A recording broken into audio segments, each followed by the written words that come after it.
بسم اللہ الرحمن الرحیم۔ Dear students of second year, السلام علیکم۔ آج کا لیکچر ہوگا اقتباس کی تشریح کرنے سے متعلق ایک عبارت۔ سب سے پہلے ہم عبارت پڑھتے ہیں۔ یہ بات یاد رکھیں کہ عبارت کی تشریح کرنے سے پہلے آپ کو سیاق و سباق لکھنا ہوتا ہے اور حوالہ متن بھی لکھنا ہوتا ہے۔ تو سب سے پہلے عبارت ہم پڑھ لیتے ہیں۔ یہ عبارت سبق مناقب عمر بن عبدالعزیز کے بالکل شروع سے لی گئی ہے۔ عبارت ہے کہ حضرت عمر بن عبدالعزیز کے واقعات اور حالات میں سب سے زیادہ جو قابل لحاظ چیز ہے وہ غیر مذہب والوں کے ساتھ ان کا طرز عمل ہے۔ عمر بن عبدالعزیز مذہب کی مجسم تصویر تھے۔ مذہبی حیثیت سے ان کو عمر ثانی کا لقب دیا گیا ہے، اس لیے غیر مذہب والوں کے ساتھ ان کا جو طرز عمل تھا وہ ان کی شخصی حالت نہیں بلکہ مذہب اسلام کا اصلی طرز عمل ہے۔ یہاں پہ عبارت ختم ہوئی۔ ایک بات نوٹ کریں کہ یہ عبارت چونکہ سبق کے بالکل شروع سے لی گئی ہے تو اس سبق کا سیاق نہیں ہوگا، صرف سباق ہوگا۔ حوالہ متن، جیسا کہ پہلے آپ کو بتایا گیا تھا کہ حوالہ متن میں کیا کیا لکھا جائے۔ سبق کا نام ہے مناقب عمر بن عبدالعزیز، پھر مصنف کا نام، اور مصنف کا نام علامہ شبلی نعمانی ہے۔ پھر ماخذ لکھنا ہوتا ہے، تو اس سبق کا ماخذ مقالات شبلی جلد 4 ہے اور صنف ہے یہ مقالہ یا سیرت نگاری۔ سیاق و سباق،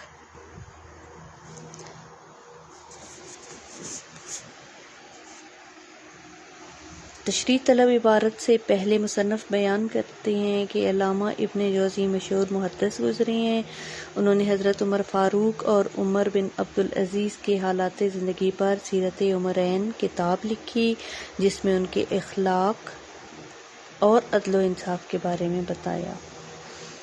تشریح طلب عبارت کے بعد مصنف بتاتے ہیں کہ عمر بن عبدالعزیز سے پہلے بنو امیہ کے بادشاہوں نے عوام کی زمینیں اور جاگیریں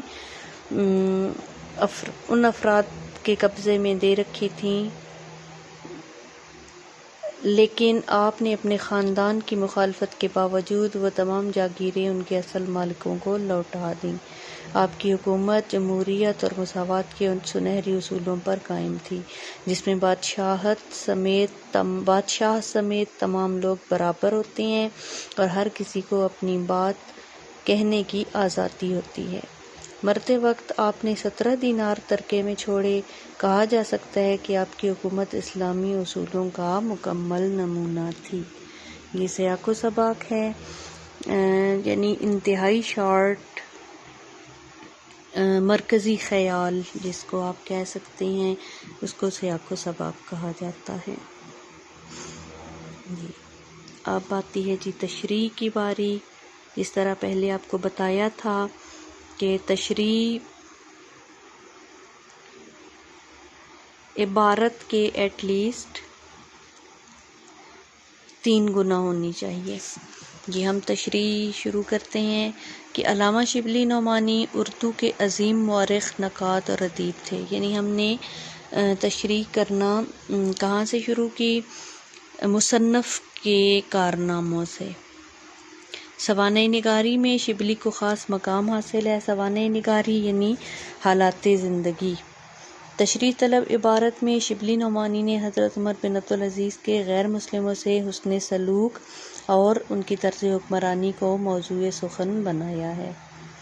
اسلام جو ایک مکمل ضابطۂ حیات ہے، اپنے پیروکاروں کو چند اعتقادات دینے پر ہی اکتفا نہیں کرتا۔ یعنی اسلام صرف اسی کا نام نہیں ہے کہ چند ایک عقیدے پکے اپنے ذہن میں بٹھا لیں اور پھر ان پہ پکے رک جائیں، بلکہ ایک مکمل معاشرتی نظام کے لیے قواعد و ضوابط اور تعلیمات اسلام فراہم کرتا ہے۔ اسلام کی تعلیمات کے مطابق غیر مسلموں سے غیر متعصبانہ رویہ روا رکھنے کا حکم ہے، کیونکہ اسلامی تعلیمات کی روح سے ان کے حقوق مقرر ہیں۔ گو کہ مسلمانوں کو غیر مسلموں سے دوستی کی اجازت نہیں، مگر روزمرہ معاملات میں ان سے مشفقانہ برتاؤ رکھنا چاہیے تاکہ ان کے دل نور ایمانی سے منور ہو سکیں۔ وہ غیر مسلم جو کسی سازش میں ملوث نہ ہوں، ان سے اچھے برتاؤ کا حکم ہے کہ یہ عدل سے زیادہ قریب ہے۔ شیخ سعدی کا فرمان ہے، سب انسان ایک دوسرے کے اعضاء ہیں کیونکہ پیدائش میں ان کا جوہر ایک ہے۔ قرآن پاک میں ارشاد ہے، ترجمہ، اور کسی قوم کی دشمنی تمہیں انصاف سے ہٹا نہ دے۔ تو حضرت عمر بن عبدالعزیز مذہب کی مجسم تصویر تھے، یعنی مذہب اسلام کے عطا کردہ شرعی احکامات پر مکمل طور پر کاربند تھے۔ ان کے دور حکومت کو ان کے کارناموں کی وجہ سے حضرت عمر فاروق کے دور حکومت سے مماثل قرار دیا جاتا ہے، جس طرح عمر فاروق کے بارے میں کہا جاتا ہے کہ وہ اپنی ذاتی زندگی میں اسلامی قوانین پر سختی سے کاربند تھے، اسی طرح عمر بن عبدالعزیز بھی شرعی قوانین کی پاسداری کرتے تھے۔ یہی وجہ ہے کہ لوگوں نے حضرت عمر فاروق کے نام کی مناسبت سے انہیں بھی عمر ثانی کا لقب دیا۔ آپ غیر مسلموں سے بھی حسن سلوک کے ساتھ پیش آتے تھے۔ مصنف یہ نتیجہ اخذ کرتا ہے کہ ان کا یہ طرز عمل ذاتی پسند اور ناپسند کی بنا پر نہ تھا، بلکہ مکمل طور پر اسلامی تعلیمات اور اصولوں کے عین مطابق تھا۔ یہ اسلام کے زرعی اصول تھے کہ انصاف کے کٹہرے میں ایک عیسائی اور بنو امیہ کے شہزادے کو روبرو کھڑا کر کے اللہ تعالیٰ کے احکامات کے مطابق فیصلہ کیا جاتا تھا، اور اس کے ساتھ اور کئی آپ اپنی تشریح میں اپنی طرف سے حوالہ جات، اقوال، اشعار وغیرہ ایڈ کر سکتے ہیں۔